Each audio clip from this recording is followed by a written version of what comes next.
Son manifeste incertain surprend. Il mêle biographie, autobiographie, récit de voyage, dessin et écrit. Frédéric Pajac écrit et dessine. Donc, bonsoir. Bonsoir. Merci d'être avec nous. Alors, vous avez reçu le Goncourt 2019 de la biographie pour ce 7e tome. Un ouvrage consacré à Emily Dickinson et Marina Tsvetaeva, deux poétesses nées au 19e siècle, deux parcours très différents. Alors, c'est vrai que vos biographies sont très originales dans le fond et la forme. Vous avez été surpris d'être ainsi distingués? Ben oui, parce que c'est pas, à proprement parler, ce ne sont pas des biographies. Ce n'est pas une biographie, c'est deux biographies. Et puis surtout, c'est une biographie dessinée avec un mélange d'autobiographie, puisque le livre a été fait en Russie, essentiellement.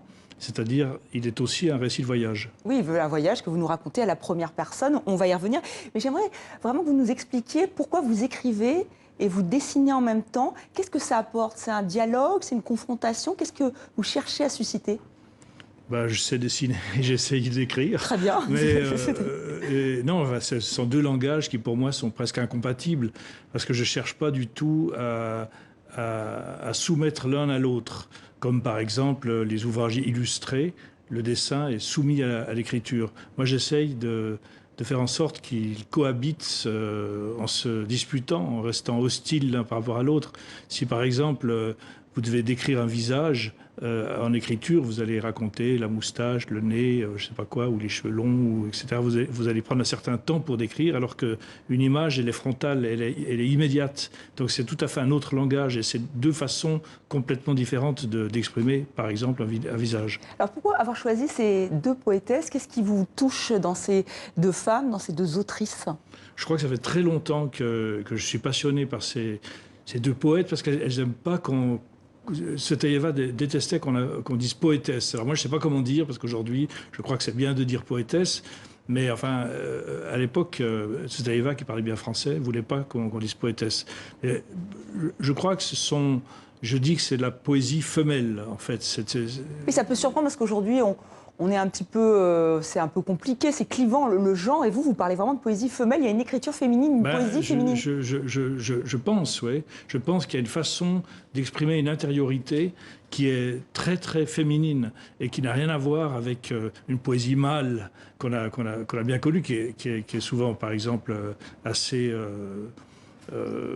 assez forte, assez péremptoire, oui, c'est ça? Péremptoire, ou je suis un peu caricatural, peut-être? Non, péremptoire, souvent, oui. Et ça, c'est vraiment une écriture de l'intérieur et qui exprime des sentiments, souvent des sentiments amoureux, mais des sentiments plus forts que... Moi, je dis qu'il y a une âme entre ces deux femmes. Il y a quelque chose qui les réunit, c'est l'âme. Et alors, il y a l'âme américaine, protestante, de Emily Dickinson, et l'âme russe, qui est évidemment alors, une chose qu'on connaît mieux, en tout cas par la littérature. On va avoir une citation d'Emily Dickinson, parce qu'en fait, vous nous parlez aussi du style. Alors, vous essayez de saisir, voilà, que c'est... Là, on voit ce texte, hein, cet extrait d'Emily Dickinson, et vous nous mettez en avant l'importance du tiret. Expliquez-nous pourquoi c'est important et pourquoi vous vouliez nous alerter sur ce point-là. Parce que j'étais surpris de voir que ces deux poétesses qui n'ont rien à voir, qui ne sont pas de la même époque, qui ne sont pas du même continent, mais utilisent dans leur poésie ce grand tiret, ce long tiret, qu'ils utilisent, qui est autre chose que la virgule, qui est autre chose qu'une simple ponctuation, mais qui est une façon de faire respirer le texte. Et très curieusement, elles ont les deux ce point commun. Elles en ont un autre à mes yeux, c'est le rapport à l'éternité.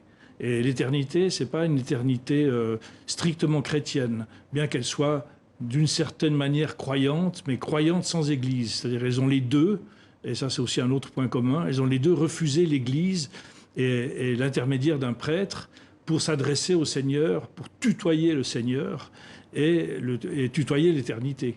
Avec leur écriture, avec leurs mots. Alors, on l'a dit, c'est une biographie, autobiographie, récit de voyage, parce que vous êtes allé sur les traces de Marina Tsvetaeva en Russie. Alors, vous êtes un enquêteur, un chasseur de fantômes. Pourquoi?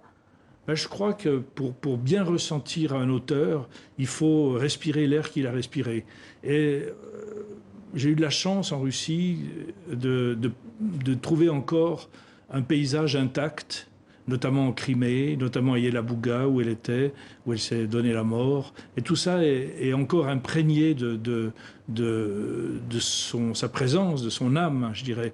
Et d'ailleurs, il faut savoir que Marina Tsvetaeva, qui a longtemps été interdite en Russie, jusque dans les années 70-80, aujourd'hui, tout le monde connaît Marina Tsvetaeva. Toutes les générations la connaissent et la récitent. Et c'est extraordinaire de voyager avec un chauffeur de taxi qui vous parle de Tsvetaeva et qui récite un poème de Tsvetaeva.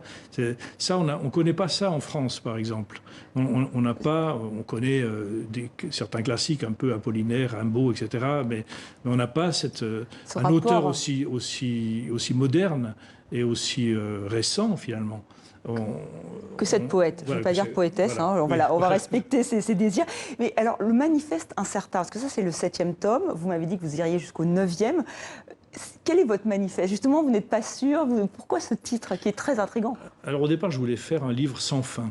Et puis j'ai décidé tout de même de mettre un terme, et j'ai arbitrairement décidé que ça s'arrêterait au 9e volume, c'est-à-dire dans 2 ans. Et puis le manifeste incertain, moi je travaillais à l'époque, dans les années 70, je travaillais dans les wagons-lits internationaux et je travaillais beaucoup en Italie. C'était une époque où l'Italie vivait le couvre-feu, en fait, les années de plomb, avec des idéologies extrêmement marquées, l'extrême gauche, l'extrême droite, etc. Et puis moi j'ai toujours considéré les idéologies comme un poison dans l'existence, dans notre existence. Et j'ai préféré l'incertitude, et je préfère l'incertitude, et je préfère rappeler que l'incertitude est une vertu. Très bien, merci beaucoup Frédéric Pajac, donc Goncourt de la biographie 2019, d'être venu sur le plateau de 64 minutes pour Manifeste incertain. Je vous invite à vous plonger dans ce livre et aussi dans les autres tomes. On attend avec impatience les 2 prochains. Encore une fois, merci.